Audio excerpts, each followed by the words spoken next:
ரவி ரவி, இன்னைக்கு முக்கியமான மீட்டிங் இருக்கு. இந்த ஆபீஸ் பாய் வர எங்க போனா?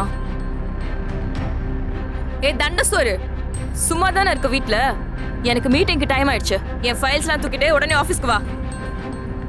சந்தனா அசோக்கை கேஷுவலாக ஹக் செய்வதை பார்த்த கடுப்பில் உள்ளே நுழைந்த ஹரிஷை ஒரே சொடுக்கில் வெளியே நிற்க செய்தாள் சந்தனா. என்ன அசோக், ஒரே ஹாப்பியா இருக்க?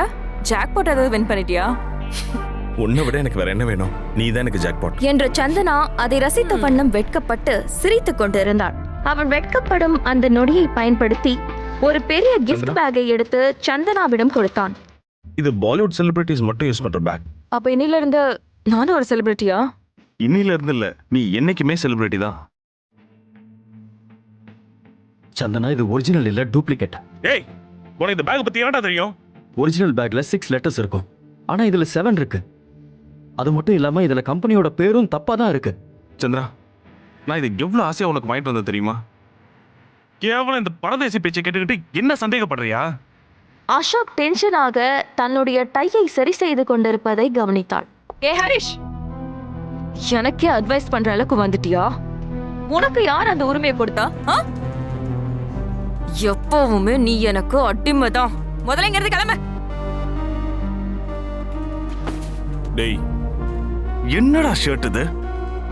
பிளாட்ஃபார்ம்ல வாங்கினது தானே? நீ என் கிஃப்ட் பத்தி தப்பா பேசுறியா? தனது அமைதியை அடிமைத்தனம் என்று எண்ணுவதற்கு பதிலடி கொடுக்க முடிவு செய்தான் ஹரிஷ். டேய் அசோக், நான் சொல்றத நல்லா கேட்டுக்கோ. நான் ஒன்னும் ஆபீஸ் பாயோ இல்ல கார் துடைக்கிறவனோ இல்ல. அப்புறம் முன்னாடி நிக்கிறாளே, அவ என்னோட வைஃப். இன்னொரு தடவை நீ என் வைஃபை தொட்டு பார்த்த இடத்துலயே நான் உன்னை செஞ்சிருவேன்.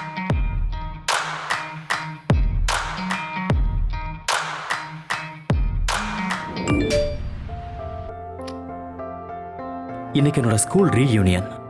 பக்கத்துல இருக்கிற ஒரு பெரிய 5 ஸ்டார் ஹோட்டல்ல தான் அது நடக்குது. எனக்கு தெரிஞ்சு நான் என் வாழ்க்கையில ரொம்ப சந்தோஷமா இருந்த நாட்கள் எல்லாமே நான் என்னோட ஸ்கூல்ல ஃப்ரெண்ட்ஸோட இருந்தப்பதான். இதை மட்டும் மிஸ் பண்ணவே கூடாது. உள்ள எல்லாம் அலௌட் கிடையாது, கிளம்பு. சரி சரி, ஃப்ரெண்ட்ஸ் எல்லாம் உள்ள இருக்காங்க. இன்னைக்கு ஸ்கூல் ரீயூனியன். நீயே பாக்குறதுக்கு பிச்சைக்கார மாதிரி இருக்க. இந்த ஹோட்டல்ல உன் ஃப்ரெண்ட்ஸ் இருக்காங்களா? கிளம்பு சார், நிஜமா சார் சொல்றேன். சார் கிளம்புன்றல. சொன்னா கேளுங்க சார். கீழே விழுந்த ஹரிஷ் தட்டு தடுமாறி எழ, அப்பொழுது அங்கு ஒரு விலை உயர்ந்த காரில் வந்திறங்கிய அந்த ஹோட்டலின் ஓனர் ஹரிஷை பார்த்தவுடன், Harish sir. Sir stop it bloody rascals. இவர் யாருன்னு தெரியுமா உங்களுக்கு? I'll shoot every one of you bloody. Sir, Harish sir. ஐயோ வேண்டாம் சார், இவங்களுக்கு என்ன தெரியும், விடுங்க சார். வாங்க சார்.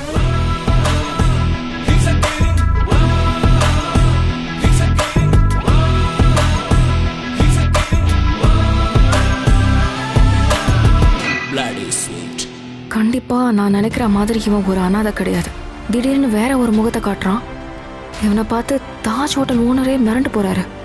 இவன் நிஜமா யாரு? சந்தனா சந்தேகிப்பதை போல் ஹரிஷின் உண்மையான முகம் என்ன? இத்தனை நாள் ஒரு பிச்சைக்காரன் போல் ஹரிஷ் நடித்தது ஏன்? இந்த சுவாரஸ்யமான பரபரப்பான கதையை தொடர்ந்து தெரிந்து கொள்ள இப்பொழுதே பாக்கெட் FM-ஐ இன்ஸ்டால் செய்து இலவசமாக கேட்டு மகிழுங்கள். கிங்.